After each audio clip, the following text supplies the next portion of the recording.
Alam ng buong bayan na naghiwalay na kayo ni Catriona Gray. Ni Kat. Sa wakas, nagsalita na ang kapamilya aktor na si Sam Milby tungkol sa viral video ng kanyang dating kasintahan na si Miss Universe 2018 Catriona Gray nang umiiyak sa concert ng singer na si TJ Monterde. Sa isang panayam kumakailan kay Boy Abunda, ibinahagi ni Sam ang kanyang panig na inamin niyang alam niya na dadalo si Catriona sa naturang event. TJ, first off, I didn't know na ganun yung mga songs niya.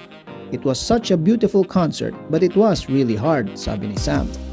Inamin niya kung gaano kahirap makita ang isang babaeng mahal pa rin niya at pinapahalagahan na umiiyak ilang upuan lamang ang layo sa kanya. A woman that I still love and care about is, I see a few seats away from me, is crying. I didn't know how to react, pag-amin niya. Pinaliwanag ni Sam na kahit mukha siyang kalmado noong concert, hirap talaga siya sa kanyang emosyon. If people thought I was comfortable, I was the complete opposite. I was not comfortable during that concert, sabi niya. Dagdag pa niya, lalo pang naging emosyonal ang gabi dahil ang kanyang matalik na kaibigan na si John Prats ang direktor ng concert. And it's something that it should be celebrated because it was a beautiful concert. My best friend was directing John Prats, but it was a hard situation and I was kind of frozen at the time.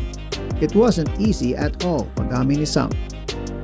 Kinumpirma rin ni Sam ang matagal ng usap-usapan tungkol sa kanilang hiwalayan ni Catriona. Nang direktang tanungin kung sila pa rin, sinabi niya, no.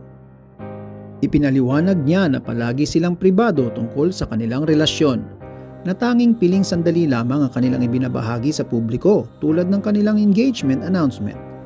Kami ni Kat, we've always been private about our relationship.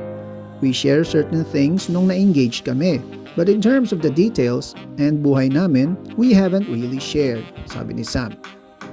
Sa kabila ng hiwalayan, ipinakita ng tapat na panayam ni Sam na malalim pa rin ang pagmamahal niya kay Catriona, na nag-iiwan sa maraming tagahanga ng pag-asa na parehong makakahanap ng paghilom at kaligayahan ng dalawa sa kanilang sariling mga buhay.